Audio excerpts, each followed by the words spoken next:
A British nurse commits suicide. A college student poisons her roommate, and parents beat their son to death over homework. Find out why on this week's What Were They Thinking? Last Friday, Jacinta Saldana was found dead of an apparent suicide days after falling for a radio hoax and patching two Australian DJs through to Kate Middleton's private nurse, who then told the DJs about the Duchess's health condition. Without having examined Saldana, we can see why she may have felt ashamed. The attention the prank received caused her to feel embarrassed and disappointed in herself.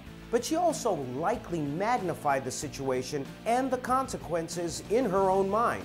She might have already been a very fragile person that simply broke under the weight of this very sophomoric practical joke.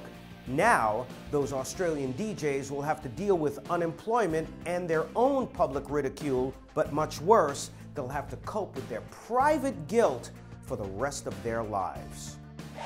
Kayla Ashlyn Bonkowski, a Michigan college student, sprayed bleach into her roommate's drink after fighting over dirty dishes of all things.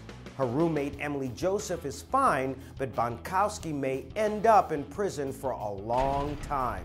Though this case may sound humorous, actually it's a very serious situation. There have been many cases where victims snap, take revenge, and attack their perceived persecutors with fatal results. You have to ask yourself, what did Emily Joseph do that made her deserve bleach in her iced tea?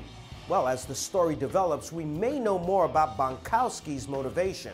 What we do know, however, is that whether it was an act of deadly revenge, pure lack of impulse control, or just plain stupidity, there was a smarter way to work out their issue.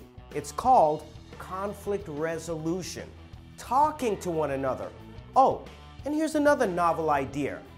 Moving. 7-year-old Roderick Arrington Jr. was tragically beaten to death by his parents for not doing his homework or reading the Bible.